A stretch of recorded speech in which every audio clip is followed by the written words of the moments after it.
사도행전 9장에 보면 예수를 심히 핍박하던 사울에게 갑자기 하늘로서 호련히 빛이 나타나서 그를 둘러 비춥니다.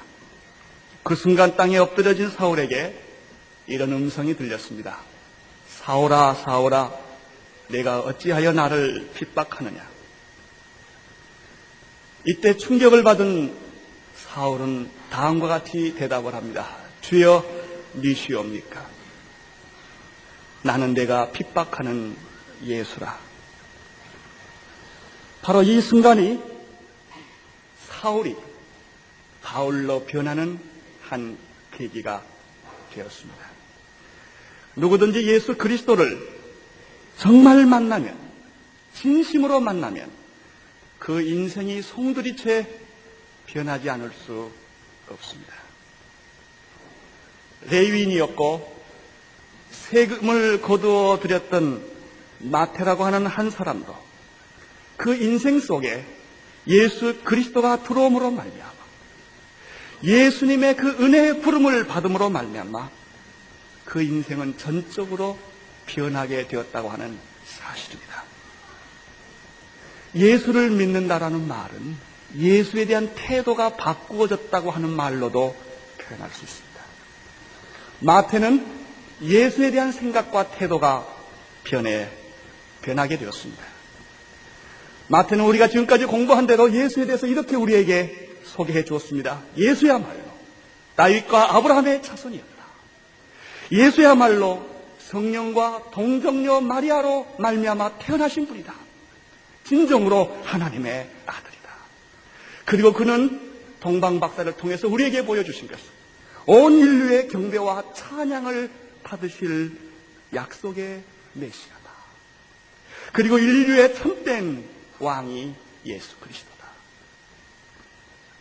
특별히 유태인이었고 레위인이었던 마태는 구약을 믿고 있는 정통 유대인들에게 이 약속의 메시아 그리스도를 소개해 주기 위해서 각별히 신경 쓰고 있는 것을 우리는 오늘 본문에서 더 발견하게 됩니다.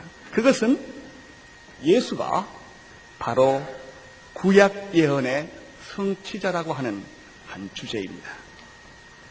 특별히 이 부분은 다른 복음서에서 발견할 수 없을 만큼 마태는 예수가 구약 예언의 성취자라고 하는 부분을 굉장히 강조하고 있는 것을 오늘 성경에서 발견하게 됩니다. 특별히 2장에 보면 4번씩이나 예수는 구약 예언의 성취자라고 하는 것을 강조하고 있습니다. 첫 번째는 예수는 베들레헴에 탄생할 것이라고 하는 구약 미가서의 예언의 성취였다라고 그의 탄생을 그렇게 말씀했습니다. 그리고 두 번째는 예수는 애굽으로 피난을 가셔야 하며 그리고 애굽에서 다시 나와야 한다고 하는 호세아의 예언의 성취로서 예수의 그 탄생을 그 어렸을 적의 이야기를 설명하고 있습니다. 세 번째는 16절에서 18절의 말씀으로 예수는 그 예수 때문에 베들레헴의 어린아이들이 많이 죽게 되었는데 이것은 라마의 통곡에 대한 예레미야의 예언의 응답이었다. 그리고 마지막으로 애굽에서 탈출을 하게 된 다시 나오게 된 예수는 예루살렘으로 돌아가지 아니하고 베들레헴으로 돌아가지 아니하고 나사렛으로 돌아가게 됐는데 이것도 구약 예언의 응답이었다. 그러니까 2장 전체를 보면은 예수의 그 탄생과 성장의 모든 기록은 성경 구약의 응답이었다는 것으로 4가지로 요약한 말씀입니다. 예수님은 구약에서 수없이 그분의 탄생, 성장, 죽음, 부활 등에 대해서 많이 예언하고 있습니다. 그러나 우리가 구약을 보면 이것을 잘 빨리 깨닫지를 못합니다. 뿐만 아니라 구약시대 사람들도 이것을 깊이 깨닫지를 못했습니다. 왜냐하면 이 구약에 나타난 예수에 관한 모든 예언과 기록은 실제에 대한 하나의 그림자였기 때문입니다. 그림자를 가지고서는 실제의 모습을 정확하게 이해한다는 것은 불가능합니다. 사람이 하나 있는데 빛이 비추어집니다. 그 사람에 대한 그림자가 생깁니다. 그 그림자를 보고 그 사람의 코와 눈과 입과 그리고 그 모양을 정확하게 이해하기란 불가능한 것과 마찬가지입니다. 이것은 몇몇 사람들을 제외하고서는 감추어진 비밀이었습니다. 그러나 성령을 받은 통찰력이 있는 하나님의 구약의 사람들은 그 구약을 볼 때 그것이 바로 메시아였다고 하는 사실을 그들은 알았지만, 그러나 많은 사람들은, 많은 바리새인들은, 많은 서기관들은, 율법을 전공한 많은 사람들은 이 사실을 그들이 깨닫지 못하고 하나의 종교의식 속에서 그들은 하나님을 섬겨왔던 것입니다. 이것을 고린도전서 13장 12절에서 아주 재미있게 표현해주고 있습니다. 우리가 이제는 거울로 보는 것 같이 희미하나 그때는 얼굴과 얼굴로 대하는 것처럼 분명히 알게 될 것이며, 지금은 부분적으로 이해하나 그때는 주께서 나를 아신 것 같이 온전히 알게 되리라. 사실 이 말씀은 현재와 앞으로 우리가 주와 함께 동행할 그 영원한 천국의 미래와의 관계에서 설명할 말씀입니다마는 신약과 구약에도 적용될 수 있는 말씀입니다. 예수 그리스도라고 하는 실제 인물이 탄생해놓고 보니까, 그리고 그분의 탄생과 성장과 그리고 그분의 죽음과 부활이라고 하는 이 예수 그리스도의 구원의 생애를 놓고 보니까 구약이라는 것이 살아 움직이기 시작했던 것입니다. 그 예수 그리스도라는 생애를 통해서, 십자가라는 것을 통해서, 부활이라고 하는 것을 통해서 구약의 사건을 조명해 보니까 그 그림자들이 이제는 실제처럼 살아 움직이기 시작했다는 말입니다. 사실 그렇습니다. 예수 그리스도라고 하는 분을 통해서 우리 자신을 볼 때 희미했던 내 자신이 분명해지기 시작을 합니다.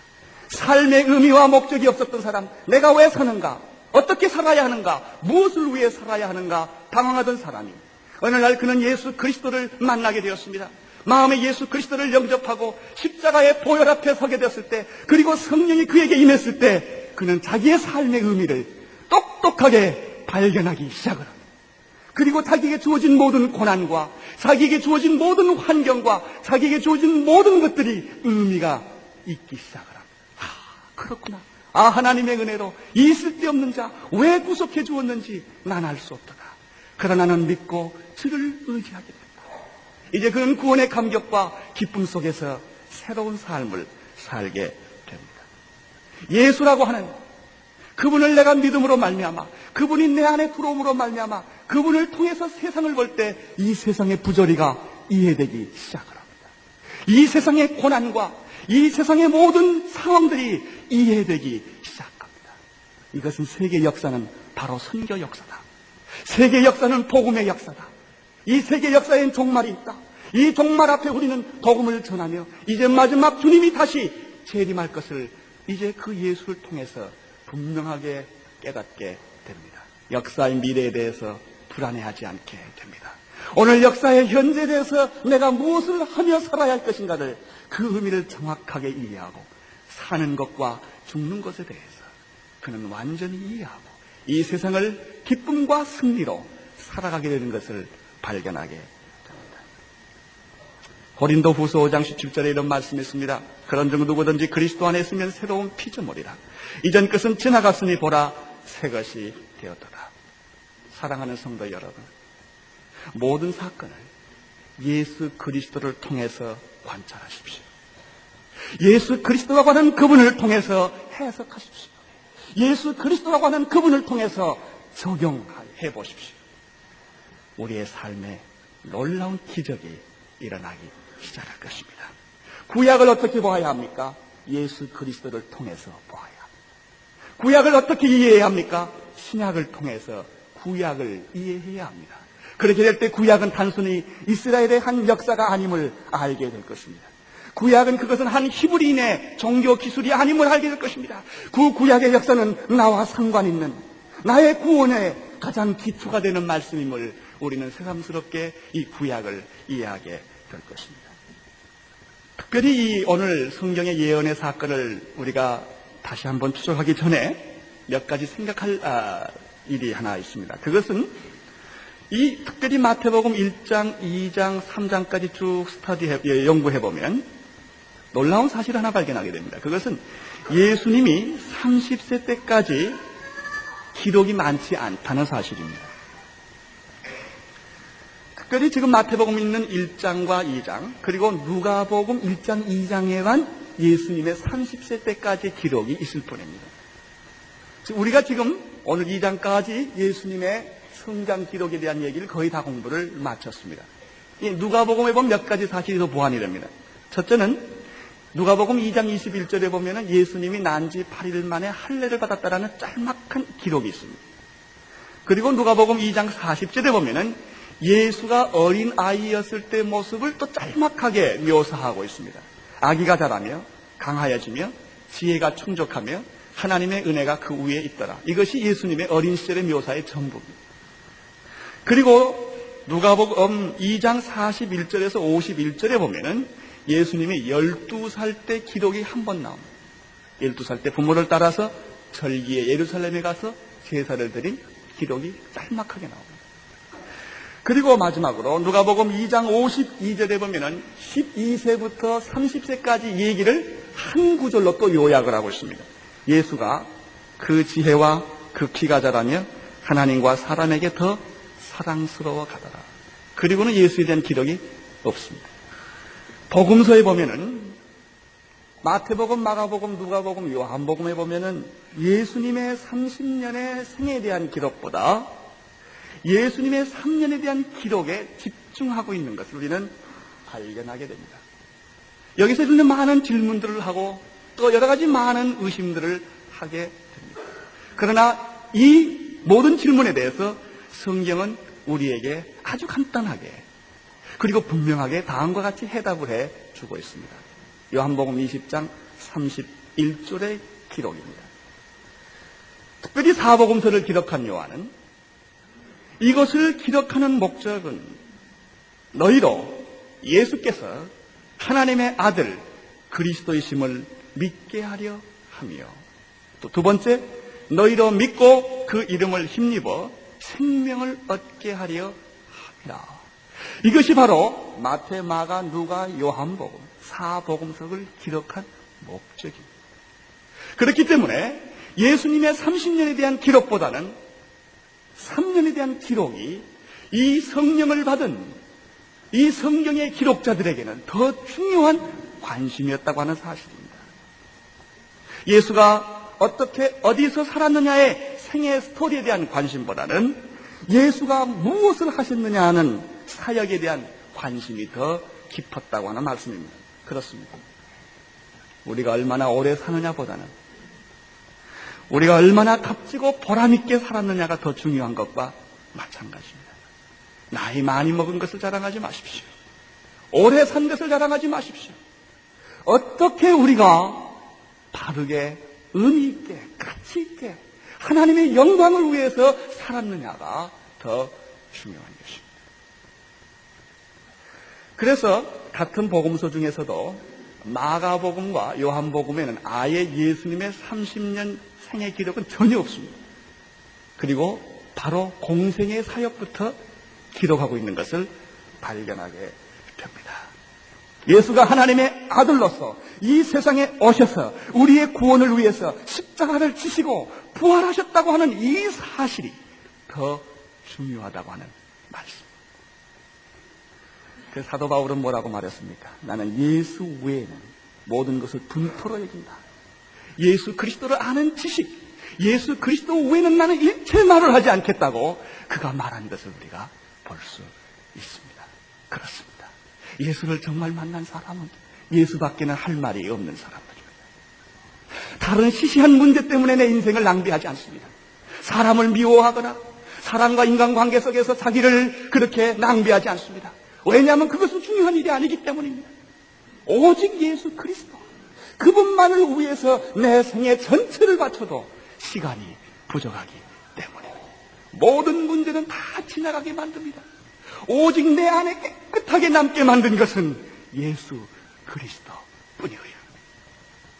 이것이 성경 기자들의 관심이었습니다. 그것이 바로 오늘 우리들의 관심이어야 할 것입니다. 만약 누군가 여러분의 몸을 칼로 짠다면 예수밖에 나올 것이 없어야 할 것입니다. 우리 믿음의 선배 가운데 최건농 목사님은 별명이 예수 천당이었다고 말합니다. 그는 그 말밖에 할 줄 몰랐다고 합니다. 나는 그분을 얼마나 존경하는지 모릅니다. 일본의 순사가 그를 때릴 때도 고문하면 한 대 때리면 예수, 한 대 때리면 천국 그랬다고 합니다. 얼마나 좋은 말인지 모르겠습니다. 누군가 여러분을 비난할 때 예수라고 우리는 말해야 할 것입니다. 누군가 여러분을 모욕할 때 우리는 천당이라고 말해야 할 것입니다. 내 안에는 예수로만 가득 찬, 온전히 순수한 예수로만 가득 찬 그런 삶이 바로 성경이 원하는 삶입니다. 자, 그러면 우리는 오늘 세 가지, 첫 번째 예언에 대해서는 지난번에 말씀드렸기 때문에 오늘 세 가지 예언의 성취에 대해서 간단하게 말씀을 나누고자 합니다. 첫 번째 예언의 성취는 예수께서 애굽으로 피신한 사건이었습니다. 이것은 13절에서 15절에 나타난 말씀인데, 특별히 이 사건은 마태에 의하면은 호세아 11장 1절의 예언의 응답으로 본 것입니다. 13절에 보면은 동방박사들이 떠난 후에 하나님의 사자가 요셉에게 꿈에 나타납니다. 그리고 이렇게 말합니다. 헤롯이 아기를 찾아 죽이려고 하니 애굽으로 피하여 갔다가 내가 다시 너를 부를 때까지 거기 있으라라고 하는 말씀이 기록되어 있습니다. 여기서 우리는 이 사건을 통해서 아주 유익한 몇 가지 영적 교훈을 받게 됩니다. 첫째는 하나님께서 예수 그리스도를 보호하고 있다고 하는 사실입니다. 위기에서 보호해 주시고 절망에서 보호해 주시고 선한 길로 인도해 주시는 하나님의 손길을, 예방하시는 하나님의 손길을 발견하게 됩니다. 제가 이번에 고열로 너무 열이 심해서 의식을 잃고 쓰러져서 앰뷸런스로 병원으로 옮길 때 의식이 깼습니다. 이때 제일 먼저 깨달은 사실은 하나님이 보호해 주신다고 하는 사실이었습니다. 물론 그 다음에 하나님께서 나에게 원치 않는 모든 죄악들을 하나하나 하나님이 보여주시기 시작했습니다. 저는 얼마나 하나님께 감사했는지 모릅니다. 여러분, 하나님의 백성은 하나님이 보호해 주신다고 하는 이 놀라운 사실, 마귀가 그렇게 예수를 죽이려고 했건만 때가 되지 않으면 예수에게 손댈 수 없다는 사실, 하나님은 어린 아기를 보호해 주었다는 사실을 여기에서 발견하게 됩니다. 하나님은 여러분을 보호해 주실 것입니다. 하나님은 여러분을 인도해 주실 것입니다. 위기를 미리 막아 주실 것입니다. 여러분에게 작은 위기를 주는 것은 무슨 이유인 줄 아십니까? 큰 위기를 막기 위해서입니다. 여러분에게 작은 고통을 주는 것은 큰 고통을 예방하기 위해서 하나님께서 작은 고통을 주신다고 하는 사실입니다. 두 번째, 우리가 이 애굽으로 피난 가는 사건을 통해서 두 번째 배울 사실은, 하나님은 필요하실 때는 꿈으로도 역사하시고 천사를 사용하셔도 급한 위기를 극복하게 하신다고 하는 사실입니다. 지금도 그런 일들이 종종 있습니다. 하나님은 성경을 통해서 우리에게 말씀하여 주십니다. 그러나 어떤 때는 하나님이 특별하게 꿈으로도 보여주시고 어떤 때는 특별하게 천사를 보내주셔서 우리를 인도해 주신다고 하는 사실입니다. 이런 방법은 그때만 있었던 것이 아니라 지금도 거룩한 성도들에게 하나님께서 역사하시는 한 방법이십니다. 우리는 하나님의 하시는 일을 인간적인 생각으로 제한할 때가 많습니다. 자연을 창조하신 하나님은 초자연적으로도 가끔 역사하십니다. 그러나 우리가 여기서 착각해서는 안 될 것은 항상 하나님은 꿈으로만 역사하는 것이 아닙니다. 성경으로 역사합니다. 언제나 성경으로 역사합니다. 그러나 특별한 경우에 그런 방법을 쓸 수 있다고 하는 사실도 우리는 믿어야 합니다. 거룩한 성도가 죽음 앞에 섰을 때 천사가 자기를 인도하러 왔다고 하는 많은 간증을 우리는 듣습니다. 사실 그렇습니다. 천사가 우리를 보호하고 있다는 사실도 우리는 믿어야 할 것입니다. 세 번째, 이 사건을 통해서 또 배우는 것이 있습니다. 그것은 요셉과 마리아의 순종입니다. 난지 6개월도 채 못된 아이를 데리고 헤롯의 손에 피해서 애굽으로 가야 하는 그 피난이라고 하는 사실은 놀랍고 고통스럽고 모험이 뒤따르는 사건입니다. 여기에 요셉과 마리아의 순종과 믿음이 있었습니다. 전설에 의하면 이런 재미있는 얘기가 있었다고 합니다. 이 헤롯이 너무 잔인하게 철통같이 아주 추적하기 때문에 예수를 데리고 그 당시의 교통수단이 너무나 불편하기 때문에 이 요셉과 마리아가 이곳저곳을 피신하며 다니는데 밤에 한 굴로 들어갔다고 합니다. 이것은 성경이 아닙니다. 그냥 전설 얘기입니다. 성경에 굴로 들어갔는데 굴로 들어가 보니까 밤에 습기가 차고 그러는데 거기 거미 한 마리가 있었는데 그 거미가 성령의 감동을 받아서 그 추위를 막아주기 위해서 그 문 어귀에 거미줄을 쳤답니다. 헤롯의 부하들이 굴마다 조사로 다니는데 그 굴에 가보니까 거미줄이 쳐졌는데 만약에 사람이 들어갔다면 거미줄이 찢어졌을 텐데 새 거미줄이 있는 걸 보고 거기를 통과했다고 합니다. 이것은 하나의 전설입니다. 그만큼 예수님이 애굽으로 피나가는 그 과정이 힘들었다고 하는 것을 묘사해 주는 것이기도 합니다. 크리스마스 추리를 여러분 하시죠? 그때 그 은사슬, 금사슬로 이렇게 동에 매는 거 있죠. 그것이 바로 이 거미줄을 상징해서 하는 것이라고 합니다. 괜히 그거나 알고 이번에 크리스마스 지내시기를 바랍니다. 그 예수님을 보호하기 위해서 거미가 거미줄을 친 것을 상징하기 위해서 또 은줄로 이렇게 크리스마스 추리를 감는 것이 바로 거기에서부터 유래했다고 합니다. 어쨌든 예수님의 피난을 하나님이 신실하게 도왔다.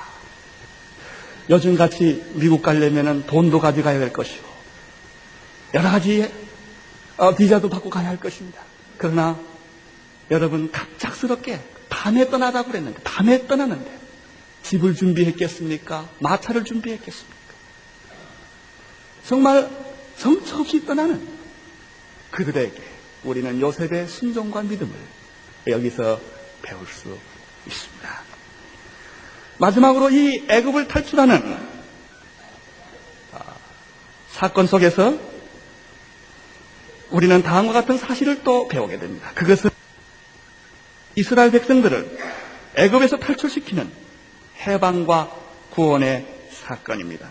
호세아서 11장 1절에서 애굽에서 내 아들을 불렀다고 하는 이 말씀의 성취가 바로 이것과 연결됩니다. 음란하고 타락한 이스라엘 백성들을 구원하시는 하나님의 은혜의 손길이 바로 예수 그리스도에게서 성취되었음을 연결하여 마태는 해석하고 있는 것입니다. 두 번째 예언의 성취는 16절에서 18절에 나타난 말씀인데 베들레헴의 그 통곡 사건입니다. 이것은 예레미야 31장 15절의 예언의 성취로 마태가 기록하고 있습니다. 헤롯은 결코 예수의 탄생을 빗전으로 흘러버릴 위인은 못 됩니다. 그래서 동방박사에게 속은 줄 알았던 헤롯은 예수 그리스도의 탄생을 기점으로 2살 이하의 남자아이를 대학살하는 그런 사건을 벌립니다. 여기 16절에 보면은 이에 헤롯이 박사들에게 속은 줄을 알고 심히 노하여 사람을 보내어 베들레헴과 그 모든 지경 안에 있는 사내 아이를 박사들에게 자세히 알아본 때를 표준하여 2살로 그 이하 아이를 다 죽였던 기록이 나타납니다. 우리는 여기서 하나의 이런 공식을 발견할 수 있습니다. 인간의 분노는 살인을 낳는다. 인간의 미움은 살인을 낳는다. 어떤 경우도 미움과 분노는 좋지 않습니다. 미움과 분노를 품은 지도자 밑에는 죽음이 있을 뿐입니다. 복수가 있을 뿐입니다. 이 헤롯은 미움이 가득 찼고 분노가 가득 찬 것을 여기서 볼 수 있습니다. 그래서 무고한 어린 아이를 그처럼 잔인하게 죽여버렸던 것입니다. 이것을 마태는 구약의 예레미야에서 나타난 한 사건을 예언을 인용을 한 것입니다. 그것은 예루살렘의 백성들이 바벨론으로 끌려가는 것을 보면서 라마의 통곡 소리와 비교했습니다. 그리고 베들레헴의 그 통곡은 또 야곱의 아내였던 라헬의 통곡과 연결시켜서 이것을 해석한 것을 볼 수 있습니다. 우리는 예수님이 성장한 후에 예루살렘을 멸망할 것을 보면서 예루살렘아 예루살렘 하며 우시던 예수님의 통곡과도 이것을 연결시켜 생각해 볼 수 있습니다. 이제 세 번째 예언의 성취는 나사렛 사람이라고 하는 예언의 성취입니다. 이것이 19절에 나타납니다. 19절을 이해해 보면 헤롯이 죽은 후에 주의 사자가 애굽에서 요셉에게 현명하여 가로되 일어나 아기와 그 모친을 데리고 이스라엘 땅으로 가라. 아기의 목숨을 찾던 자들이 죽었느니라. 요셉이 일어나 아기와 그 모친을 데리고 이스라엘 땅으로 돌아온다.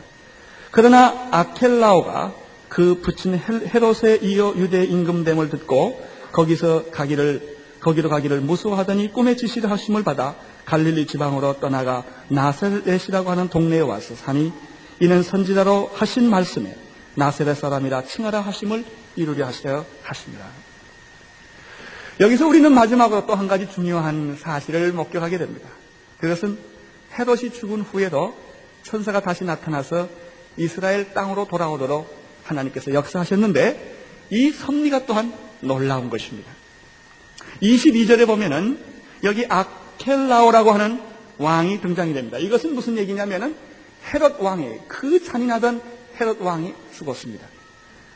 자기 자식도 죽였고 자기 부인도 죽였고 자기 장모도 죽였던 그 사람. 그러나 그가 죽을 때 그는 어쩔 수 없이 자기 자녀들에게 땅을 분배할 수밖에 없었습니다. 한 사람에게 줄 수가 없었습니다. 세 아들에게 나누어졌는데 유대 땅과 그 주변은 아켈라오에게 주었습니다. 갈릴리는 헤롯 안티파스에게 주었습니다. 바다대아는 필립에게 주었습니다. 그래서 죽으면서 세 구역으로 분할이 된 것입니다. 그런데 그 중에서 가장 악한 왕은 아켈라오입니다. 유대 땅을 중심은 아켈라오인데 이 사람 왕이 되자마자 백성을 3,000명이나 대학살하는 이런 잔인한 아버지 못지않은 아주 그런 왕이었습니다. 이 사실을 알았던 요셉과 마리아는 다시 유대 땅으로 돌아갈 수가 없었습니다. 베들레헴으로 돌아갈 수가 없었습니다. 이때 꿈에 선사가 나타나서 지시해준 땅이 어디냐면 갈릴리라고 하는 곳이었습니다. 나사렛이란 곳이었습니다. 그래서 예수님의 별명이 무슨 예수입니까? 나사렛 예수가 그래서 된 것입니다. 이때부터 30살까지 예수가 사신 동네가 바로 나사렛이었습니다. 그런데 우리는 이 나사렛에서 30년 동안 살았다고 하는 사실에 주의를 기울여야 합니다.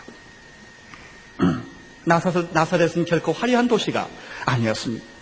갈릴리 남쪽에 분지에 위치하고 있었습니다. 서쪽으로는 지중해 물결을 볼 수가 있었고 동쪽에는 로마 제국으로 통하는 길이 있었고 그리고 이러한 그 지역에 도시는 아니었고 그러나 아주 중요한 지역에서 예수는 한 사람으로서 한 자식으로서 한 남자로서 그가 공생의 준비를 조용히 하고 있었다고 하는 사실입니다. 이 사실을 우리는 이사야 11장 1절에서 이렇게 발견하게 됩니다. 이새의 줄기에서 한 싹이 나며 그 뿌리에서 한 가지가 나서 결실할 것이요 여호와의 신 곧 지혜와 총명의 신이요 모략과 재능의 신이요 지식과 영어를 경외하는 신이 그 위에 강림하리니 그 눈에 보이는 대로 심판치 아니하며 귀에 들리는 대로 판단치 아니하며 공의로 빈핍한 자를 심판하며 정직으로 세상의 겸손한 자를 판단할 것이며 그 입의 막대기로 세상을 치며 입술의 기운으로 악인을 죽일 것이며 공의로 그 허리띠를 삼으며 성실로 몸의 띠를 삼으리라. 이것이 한 싹 예수 그리스도가 이 나사렛 동네에서 태어났던 이 예수 그리스도에 대한 묘사였습니다. 여러분, 우리 주님은 갈릴리에서 조용하게 그의 생애를 준비하셨습니다. 자녀로서 그는 성숙한 한 남자로서 성실하게 그리고 하나님을 경외하면서 그의 생애 사역을 준비했습니다. 지금은 우리는 준비할 때입니다. 예수처럼. 그리고 일할 때입니다. 예수처럼. 이사야 11장에 예수에 대한 아주 놀라운 기록이 하나 더 있습니다. 그것은 6절 이하에 나타난 말씀인데 이렇게 표현하고 있습니다. 그때 이리가 어린 양과 함께 거하며 표범이 어린 염소와 함께 누우며 송아지 어린 사자와 살찐 짐승이 함께 있어 어린아이에게 끌리며 암소와 곰이 함께 먹으며 그들의 새끼가 함께 엎드리며 사자가 소처럼 꿀을 먹을 것이며 젖먹는 어린아이가 독사의 굴에 손을 넣을 것이라. 이분이 통치하는 세계가 바로 예수 그리스도의 세계입니다. 오늘 우리는 구약의 예언의 성취이신 예수 그리스도를 보았습니다. 다윗의 자손, 아브라함의 자손 예수 그리스도, 성령으로 동정녀에게 잉태되신 예수 그리스도, 그리고 온 인류에게 경배를 받으시는 예수 그리스도, 마지막으로 구약의 예언의 성취이신 예수 그리스도. 이것이 바로 마태가 발견한 예수였습니다. 여러분이 발견한 예수는 어떤 분이십니까? 여러분, 예수 그리스도를 깊이 생각하십시오. 그리고 예수 그리스도만을 말하십시오. 예수 그리스도를 위해서 여러분의 생애를 헌신하십시오. 기도하겠습니다. 구약의 예언의 성취이신 예수 그리스도를 인하여 감사를 드립니다. 우연히 태어나신 분이 아니요, 이 세상의 단순한 성자가 아니신 하나님의 아들 예수 그리스도시여, 오늘 우리들에게 임하여 주셔서 나사렛 예수 그리스도가 우리 안에 충만하게 하여 주시옵소서. 그의 겸손과 그의 능력과 아버지 그의 왕되심을 바라보게 하여 주시옵소서. 예수님 이름으로 기도드리옵나이다.